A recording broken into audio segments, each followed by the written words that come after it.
Hello दोस्तों। आज की इस वीडियो में हम लोग पढ़ेंगे कि अर्थिंग सिस्टम क्या होता है। ठीक है ना दोस्तों।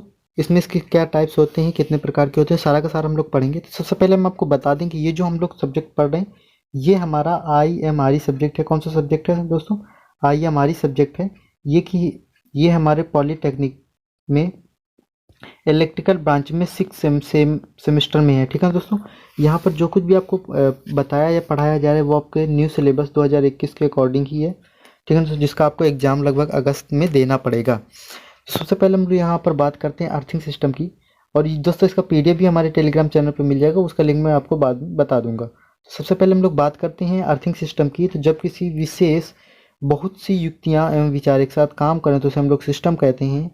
और भूसंपर्कन के बढ़े हुए महत्व और इसकी व्यवस्था हेतु विभिन्न युक्तियों का एक साथ एकत्र होना ही भूसंपर्कन प्रणाली के रूप में आता है।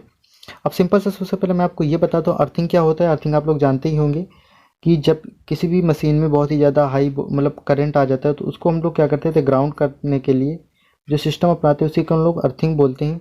अगर हमारे जब बहुत सारी इक्विपमेंट्स, बहुत सारी चीज़ें एक साथ, देखो एक अगर हमारे जैसे आपके घर का प्रेस है तो ये एक इक्विपमेंट्स है, लेकिन अगर हम किसी सब स्टेशन की बात करें तो वहाँ पर लाइटनिंग रजिस्टर, ट्रांसफार्मर वगैरह बहुत सारी चीज़ें होती है। तो वहाँ पर पूरे सब स्टेशन को भी ग्राउंड करना पड़ता है, यानी कि पूरे सिस्टम को एक साथ ग्राउंड करना पड़ता है। और पर्टिकुलर तो हमारे इक्विपमेंट्स या फिर डिवाइसेस तो ग्राउंड होती ही होती हैं। ठीक है ना दोस्तों। तो सिस्टम क्या है कि जब बहुत सारी युक्तियाँ और विचार एक साथ आते हैं तो उसे हम लोग क्या बोलते हैं, एक सिस्टम बोलते हैं। और जब ऐसे ही अर्थिंग सिस्टम क्या होता है कि अर्थिंग सिस्टम में बहुत सारी युक्तियों को एक साथ हम लोग क्या करते हैं, ग्राउंड करते हैं। अगर इसके सिस्टम की बात करें यानी कि अर्थिंग सिस्टम की बात करें तो ये दो प्रकार से होता है। या तो हम लोग क्या करें कि सिंपल सा एक उपकरण को हम लोग अर्थ अर्थ करें तो उसे हम लोग बोलते हैं अर्थिंग, इक्विपमेंट अर्थिंग। और अगर हम एक पूरे सिस्टम को अर्थ करें, जैसे एक सब स्टेशन है, सब स्टेशन को अगर आप अर्थ करेंगे तो लाइटनिंग रजिस्टर, ट्रांसफार्मर, बहुत सारे इक्विपमेंट्स हैं, तो इन सबको एक तो उसे हम लोग बोलते हैं सिस्टम अर्थिंग। सिस्टम अर्थिंग ये देखिए, आप देख सकते हैं कि किसी जनित्र विद्युत केंद्र या उपकेंद्र में पावर न्यूट्रल पॉइंट को क्या किया जाता है, ग्राउंड करना क्या कहलाता है, हमारा अर्थिंग कहलाता है। यदि न्यूट्रल पॉइंट को संपर्कित करें तो भूदोष को स्थिति में भूमि से फेज से भूमि के मध्य वोल्टेज हाई वोल्टेज का मान नहीं बढ़ता है। इसलिए ये सार्वभौमिक परंपरा है कि प्रत्येक वोल्टता के स्तर पर न्यूट्रल भू संपर्कन आवश्यक है। न्यूट्रल भू संपर्कन को हम लोग निम्नलिखित प्रकार से कर सकते हैं। अब जो हमारी जो न्यूट्रल जो ग्राउंडिंग होती है, देखो कि अगर हम लोग 3 फेज वाइंडिंग की बात करें तो ऐसा होता है। ठीक है दोस्तों। तो क्या होता है कि ये जो हमारा न्यूट्रल निकलता है इसको जो ग्राउंड करने का सिस्टम है वो 3 प्रकार से है। ठीक है ना दोस्तों। तो एक तो क्या होता है कि हम डायरेक्ट ऐसे तार को ले जाएं और ग्राउंड कर दें। एक क्या होता है कि इस तार के बीच में हम लोग क्या सीरीज में लगा दें, रेजिस्टेंस लगा दें। एक में क्या करें हम लोग, या फिर लगा दें ये कॉइल भी लगा सकते हैं।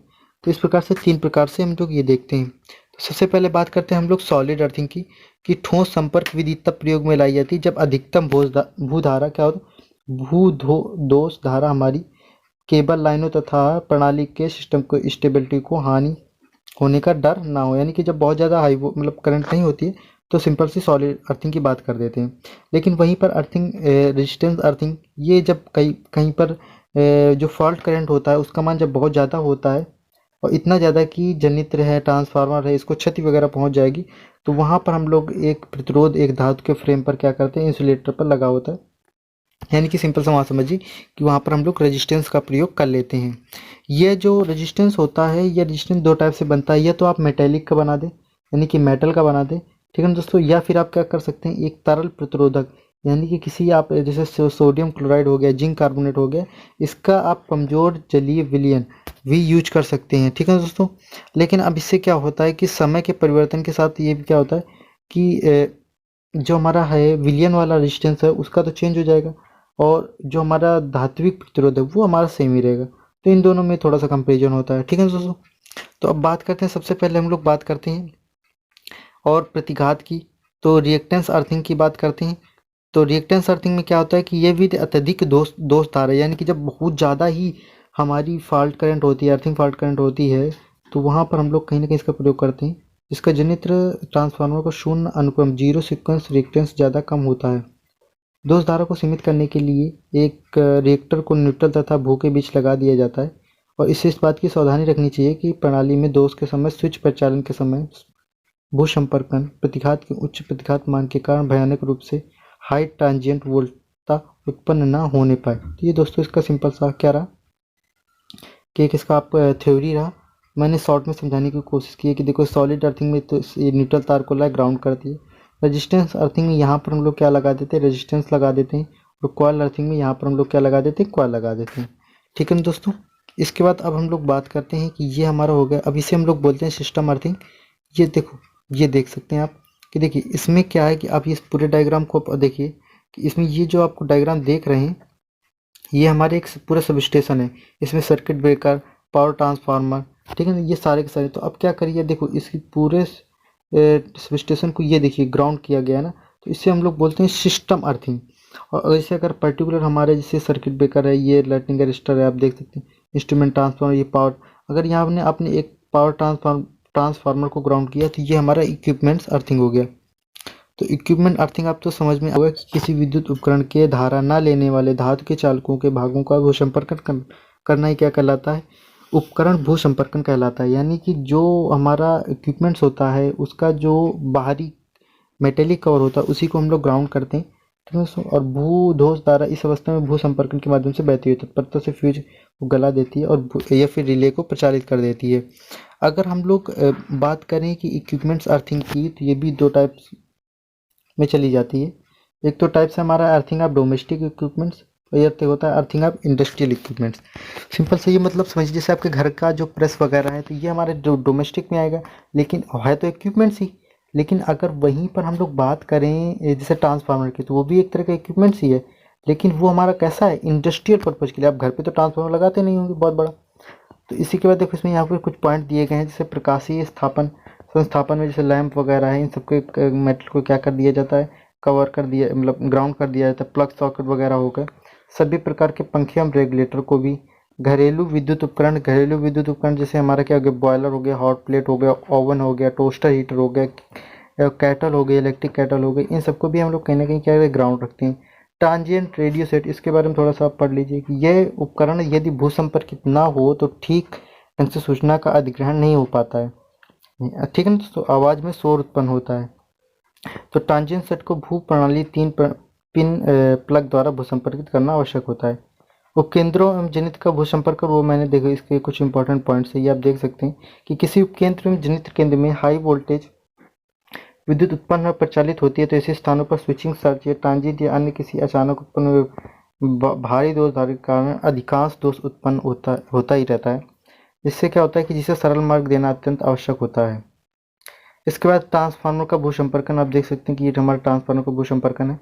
तो उपकेंद्रों एवं जनित्र केंद्रों में ट्रांसफार्मर का प्रयोग होता है। ठीक है दोस्तों। और बिना ट्रांसफार्मर के उपकेंद्रों और जनित्र केंद्रों में शक्ति के प्रचालन के उत्पादन एवं संचरण के कार्य की कल्पना नहीं की जाती। यानी कि बिना ट्रांसफार्मर में कैसे कहीं पर आपको वोल्टेज अप करना, डाउन करना, तो ये सब बहुत ज़्यादा यूज होता है। तो ट्रांसफार्मर का हर जगह यूज होता है। ठीक है दोस्तों। इसके सहयोगी उपकरणों की सुरक्षा एवं कर्मचारियों की सुरक्षा ट्रांसफार्मर को भू संपर्कित करना आवश्यक होता है। ठीक है दोस्तों। ये जैसे जनित्र ट्रांसफार्मर के मुख्य संचरण लाइन में संयोजित किया जाता है। यह ट्रांसफार्मर 132 से 440 किलोवोल्ट के परिपथ में कार्य करते हैं। ठीक है दोस्तों। इसके बाद उपकरण जो हमारे सब स्टेशन ट्रांसफार्मर हो गए, 33 kV, 11 kV, इन सबको कहीं ना कहीं ग्राउंड किया जाता है। डिस्ट्रीब्यूशन ट्रांसफार्मर हो गए, उसको भी हम लोग कहीं ना कहीं ग्राउंड करते हैं। डेल्टा संयोजित ट्रांसफार्मर, तड़ित निरोधक का भूसंपर्कन, ठीक है दोस्तों, यानी कि लाइटनिंग रजिस्टर, उन सबका भी कहीं ना कहीं हमारा जरूरी होता है। इसके बाद हम लोग बात करते हैं सिरोपरि लाइन का भूसंपर्कन।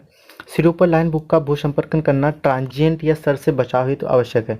यानी कि जो हमारी ओवरहेड लाइन होती है उसका संपर्क करने से हमारा क्या हो जाता है, ट्रांजिएंट या सर से बचाव हो जाता है। इसमें भूसंपर्कन तार सिरों पर चालक के साथ लगाया जाता है। चालकों के गिरने टूटने आदि से उत्पन्न भूधोष से प्रणाली एवं प्रणालियों की सुरक्षा करता है।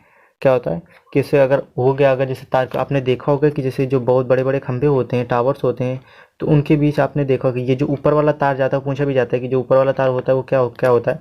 जो ऊपर वाला तार होता है इसे हम लोग अर्थिंग वायर भी बोलते हैं। या फिर इससे क्या होता है कि अगर कोई आकाशीय बिजली गिरी तो, और ये क्या होती है डायरेक्ट इसके बीच और टावर के बीच, ये जो ऊपर वाला तार जाता है ये टावर और इसके पोल के बीच में कोई ग्राउंड, मतलब कोई इंसुलेशन नहीं होता। तो अगर इसके ऊपर कोई हमारी आकाशीय बिजली गिरी, ठीक है दोस्तों, तो क्या होगा कि ये इससे टावर के होते हुए किस में चली जाए, ग्राउंड में चली जाए।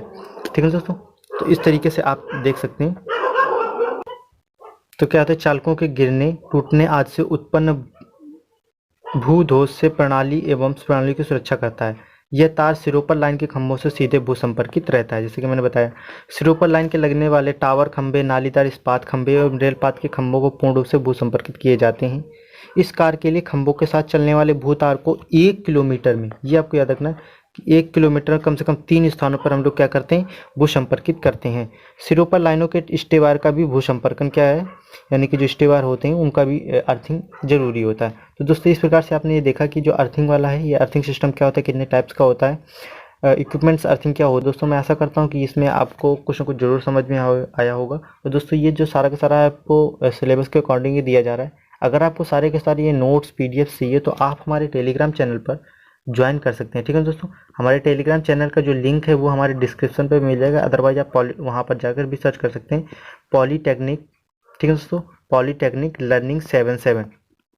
ठीक है दोस्तों, तो इस तरीके से आप सर्च कर सकते हैं और वहाँ पर ज्वाइन हो जाइए, आपको सारे के सारे पीडीएफ्स मिल जाएंगे। अगर दोस्तों अगर आपने हमारे चैनल को सब्सक्राइब नहीं किया है तो प्लीज़ हमारे चैनल को सब्सक्राइब कर लीजिए और वीडियो को लाइक एंड शेयर करना ना भूलें अपने दोस्तों को, ताकि आपके दोस्तों का भी कहीं ना कहीं भला हो।